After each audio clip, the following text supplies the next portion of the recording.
ಎಲ್ಲರಿಗೂ ನಮಸ್ಕಾರ. ಈ ಒಂದು ವಿಡಿಯೋದಲ್ಲಿ ಪ್ರೆಸೆಂಟ್ ಟ್ರೆಂಡಿಂಗ್ನಲ್ಲಿರುವಂತಹ ಫ್ರಂಟ್ ನೆಕ್ ಬ್ಲೌಸ್ ಡಿಸೈನ್ನ ಯಾವ ರೀತಿ ಕಟ್ ಮಾಡೋದು ಮತ್ತು ಸ್ಟಿಚ್ ಮಾಡೋದನ್ನ ಅನ್ನೋದನ್ನ ಹೇಳ್ಕೊಡ್ತಾ ಇದ್ದೀನಿ. ಹಾಗೆ ವಿಡಿಯೋನ ಕೊನೆವರೆಗೂ ನೋಡಿ, ಕ್ಲಿಯರ್ ಆಗಿ ಅರ್ಥ ಆಗುತ್ತೆ.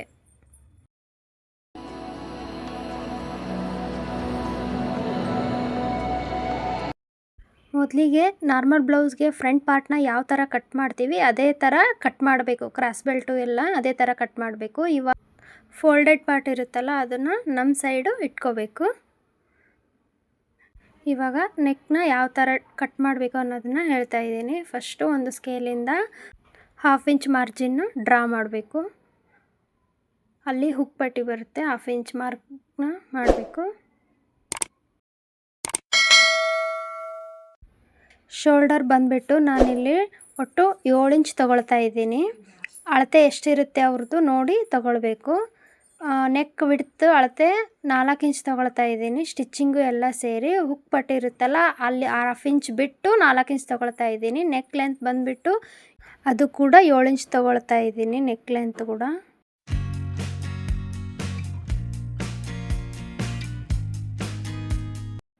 ಇವಾಗ ಆರ್ಮೋಲು 7 ತೊಗೊಳ್ತಾ ಇದ್ದೀನಿ. ಶೋಲ್ಡರ್ ಟೋಟಲ್ ಎಷ್ಟು ತೊಗೊಂಡಿರ್ತೀವಿ ಅಷ್ಟೇ ಆರ್ಮೋಲ್ ತೊಗೊಳ್ಬೇಕು, ಕಡಿಮೆ ತೊಗೊಳ್ಳೋ ಆಗಿಲ್ಲ. ಇವಾಗ ಚೆಸ್ಟು 9 ಇಂಚ್ ತೊಗೊಳ್ತಾ ಇದ್ದೀನಿ. 36 ಇದೆ, ಡಿವೈಡೆಡ್ ಬೈ 4 ಮಾಡಿದರೆ 9 ಇಂಚ್ ಬರುತ್ತೆ. 2 ಇಂಚ್ ಎಕ್ಸ್ಟ್ರಾ ತೊಗೊಳ್ತಾ ಇದ್ದೀನಿ.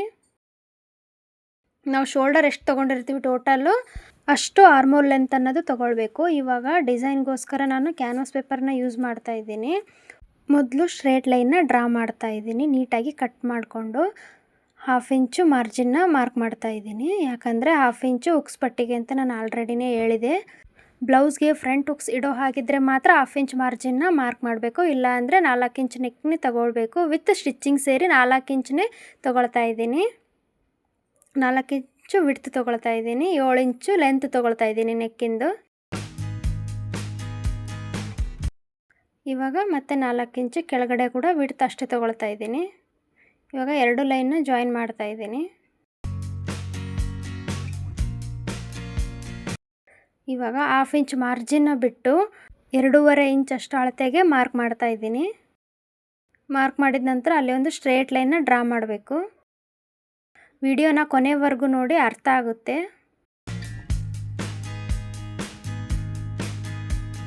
1.5 ಇಂಚಷ್ಟು ಗ್ಯಾಪ್ ಉಳಿಯುತ್ತೆ. ಇವಾಗ 2.5 ಇಂಚಿಗೆ ಒಂದು ಲೈನ್ ಹಾಕಿರ್ತೀವಲ್ಲ, ಅಲ್ಲಿ ಕೆಳಗಿಂದ ಮೇಲೆಗೆ 2.5 ಇಂಚಷ್ಟು ಮಾರ್ಕ್ ಮಾಡಿರ್ತೀವಲ್ಲ, ಅಲ್ಲಿ 2 ಇಂಚು ಮಾರ್ಕ್ ಮಾಡಿ, ನಂತರ ಈ ಕಡೆ ನಾನು ತೋರಿಸ್ತಿರೋ ಹಾಗೆ ಅಲ್ಲಿ ಕೆಳಗಡೆ 1 ಇಂಚ್ ಮಾತ್ರ ಮಾರ್ಕ್ ಮಾಡಿ, ನಂತರ ನಾನು ತೋರಿಸ್ತಿರೋ ಹಾಗೆ ಎಲ್ಲ ಲೈನ್ನ ಜಾಯಿನ್ ಮಾಡಬೇಕು.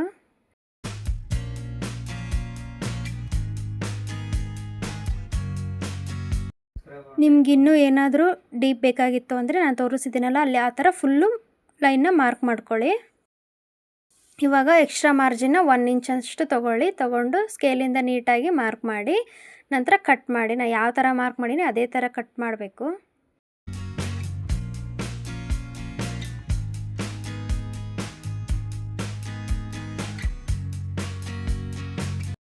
ಹಾಗೆ ನನ್ನ ಚಾನಲ್ನ ಯಾರಿನ್ನೂ ಸಬ್ಸ್ಕ್ರೈಬ್ ಮಾಡಿಲ್ಲ, ಸಬ್ಸ್ಕ್ರೈಬ್ ಮಾಡ್ಕೊಳ್ಳಿ. ನಾನಿಲ್ಲಿ ಮೇಲೆ 1/2 ಇಂಚು ಕಟ್ ಮಾಡಿಲ್ಲ, ಯಾಕಂದರೆ ನನಗೆ ಬಟ್ಟೆಗೆ ಅಟ್ಯಾಚ್ ಮಾಡುವಾಗ ನೆಕ್ ವಿಡ್ತ್ ಅನ್ನೋದು ಕರೆಕ್ಟಾಗಿ 4 ಇಂಚಿಗೆ ಬರುತ್ತೆ. ಅದಕ್ಕೆ ನಾನು 1/2 ಇಂಚು ಎಕ್ಸ್ಟ್ರಾ ಬಿಟ್ಟಿರ್ತೀನಿ ಮೇಲೆ.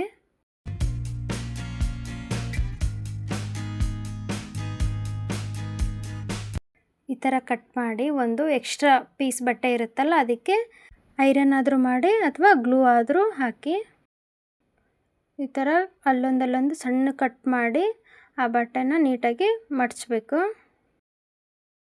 ಮಡಚಿ ಸ್ಟಿಚ್ ಹಾಕಬೇಕು.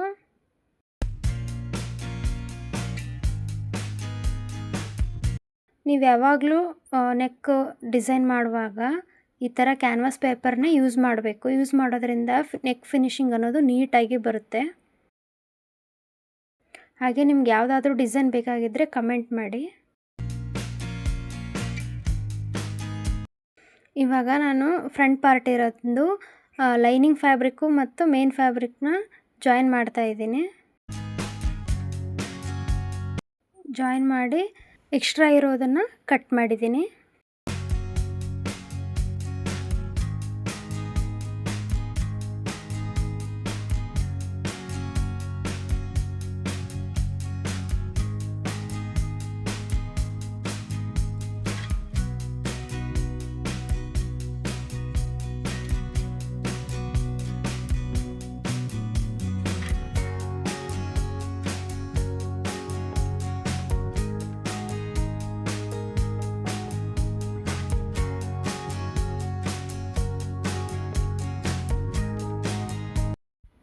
ಇವಾಗ ಈ ಥರ ಫೋಲ್ಡ್ ಮಾಡಿ ಮಧ್ಯಕ್ಕೆ ಸ್ವಲ್ಪ ಕಟ್ ಮಾಡ್ತಾಯಿದ್ದೀನಿ. ಸೆಂಟರ್ ಮಾರ್ಕ್ ಬರಬೇಕು, ಅದಕ್ಕೋಸ್ಕರ ಕಟ್ ಮಾಡಿದ್ದೀನಿ.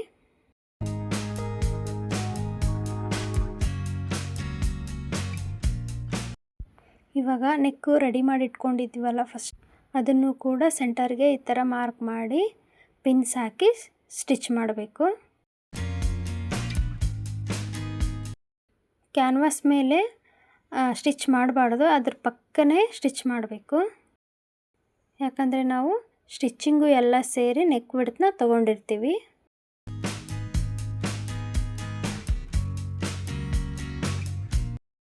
ನಾನು ಇಲ್ಲಿ ತೋರಿಸ್ತಾ ಇದ್ದೀನಲ್ಲ ಅದೇ ಥರನೇ ಸ್ಟಿಚ್ ಮಾಡಿ.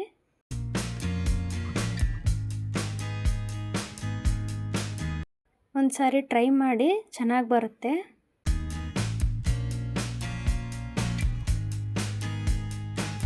ನಂತರ ಎಲ್ಲ ಪಿನ್ಸ್ನ ತೆಗೆದು ಕಟ್ ಮಾಡಿ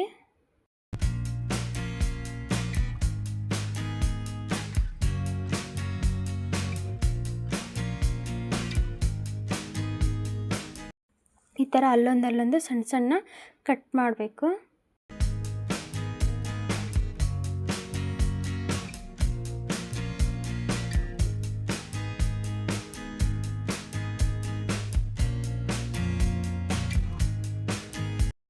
ಕಟ್ ಮಾಡಿದ ನಂತರ ಮೇಲೆ ಒಂದು ಲೈನು ಸ್ಟಿಚ್ ಹಾಕಬೇಕು.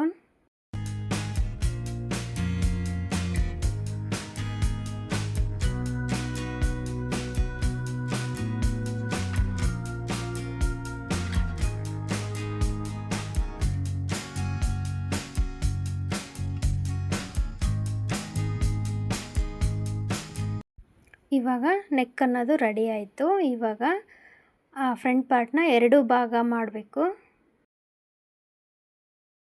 ನಾರ್ಮಲ್ ಬ್ಲೌಸ್ ಇರುತ್ತಲ್ಲ ಅದೇ ಥರ 2 ಭಾಗ ಮಾಡಿ ಡಾಟ್ಸ್ನ ಸ್ಟಿಚ್ ಮಾಡಬೇಕು. ಡಾಟ್ಸ್ನ ಯಾವ ಥರ ಸ್ಟಿಚ್ ಮಾಡಬೇಕು ಅನ್ನೋದು ಕೂಡ ನಾನಿಲ್ಲಿ ತೋರಿಸ್ತಾ ಇದ್ದೀನಿ.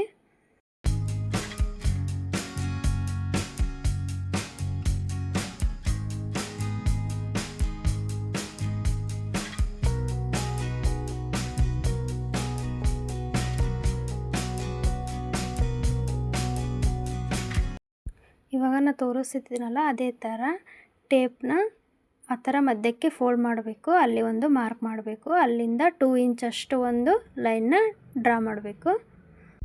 ಅದಾದ ನಂತರ ಆರ್ಮೋಲ್ ಏನು ಇರುತ್ತಲ್ಲ ಅಲ್ಲಿ ಕರೆಕ್ಟು 3 ಇಂಚಿಗೆ ಒಂದು ಲೈನ್ನ ಡ್ರಾ ಮಾಡಬೇಕು. ನಂತರ ಇಲ್ಲಿ ತೋರಿಸ್ತಿದ್ದೀನಲ್ಲ ಕೆಳಗಡೆ ಕೂಡ 4 ಇಂಚಿಗೆ ಒಂದು ಮಾರ್ಕ್ ಮಾಡಬೇಕು. 4 ಇಂಚಿಗೆ ಅಲ್ಲಿ ಡಾಟು ಮಾರ್ಕ್ ಮಾಡಬೇಕು. ಆಮೇಲೆ ಈ ಕಡೆ 3/4 ಇಂಚಿಗೊಂದು, ಈ ಕಡೆ 3/4 ಇಂಚಿಗೊಂದು ಮಾರ್ಕ್ ಮಾಡಬೇಕು. ಲೆಂತ್ ಬಂದುಬಿಟ್ಟು 2 ಇಂಚ್. ಇವಾಗ ಕೆಳಗಿಂದ ಮೇಲೆವರೆಗೂ 2 ಇಂಚಿಗೆ ಮಾರ್ಕ್ ಮಾಡ್ತಾಯಿದ್ದೀನಿ.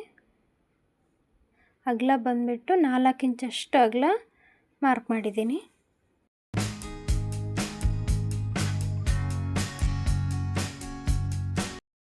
ಇವಾಗ ನಾನು ಇನ್ನೊಂದು ಪಾರ್ಟಿಗೂ ಅದೇ ಥರ ಮಾರ್ಕ್ ಮಾಡ್ತಾಯಿದ್ದೀನಿ.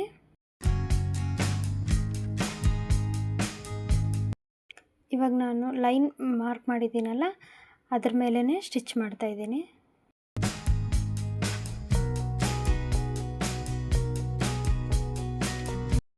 ನಿಮಗೆ ಇದು ಅರ್ಥ ಆಗಲಿಲ್ಲ ಅಂದರೆ ನಾರ್ಮಲ್ ಬ್ಲೌಸ್ಗೆ ಯಾವ ಥರ ಡಾಟ್ನ ಸ್ಟಿಚ್ ಮಾಡ್ತೀವಿ ಅದೇ ಥರನೇ ಸ್ಟಿಚ್ ಮಾಡಿ.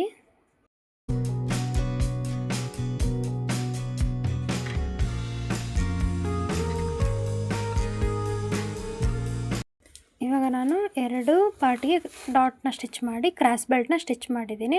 ಕ್ರಾಸ್ ಬೆಲ್ಟ್ ಕೂಡ ನಾರ್ಮಲ್ ಬ್ಲೌಸ್ಗೆ ಯಾವ ಥರ ಕಟ್ ಮಾಡಿರ್ತೀವಿ ಅದೇ ಥರನೇ ಕಟ್ ಮಾಡಬೇಕು.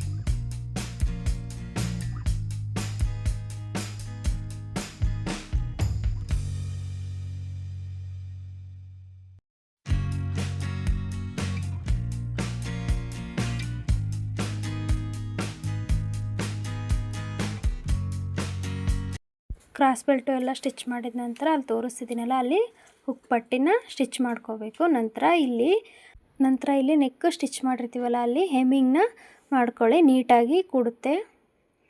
ಹಾಗೆ ಹುಕ್ಸ್ನ ಮಿಷಿನಲ್ಲಿಯೇ ಯಾವ ರೀತಿ ಸ್ಟಿಚ್ ಮಾಡಬೇಕು ಅನ್ನೋದನ್ನ ನಾನು ಚಾನಲಲ್ಲಿ ಅಪ್ಲೋಡ್ ಮಾಡಿದ್ದೀನಿ, ಹೋಗಿ ಒಂದ್ಸರಿ ವಾಚ್ ಮಾಡಿ. ಇದಾದ ನಂತರ ನಾರ್ಮಲ್ ಬ್ಲೌಸ್ಗೆ ಯಾವ ಥರ ಟ್ಯಾಗ್ಸ್ನ ರೆಡಿ ಮಾಡ್ತೀವಿ ಅದೇ ಥರನೇ ರೆಡಿ ಮಾಡಿಟ್ಕೊಂಡು ನಾನು ಅಲ್ಲಿ ತೋರಿಸ್ತಿದ್ದೀನಲ್ಲ ಅಲ್ಲೇ ಸ್ಟಿಚ್ ಮಾಡ್ಕೊಳ್ಳಿ.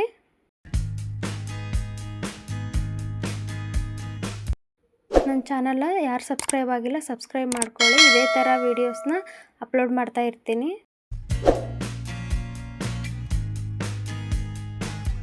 ಎರಡು ಕಡೆನೂ ಟ್ಯಾಗ್ನ ಸ್ಟಿಚ್ ಮಾಡ್ಕೊಳ್ಳಿ. ಇವಾಗ ಫಿನಿಶಿಂಗು ಈ ಥರ ಬಂದಿದೆ. ಡಿಸೈನು ಯಾವ ಥರ ಬಂದಿದೆ ಅಂತ ಕಮೆಂಟ್ ಮಾಡಿ.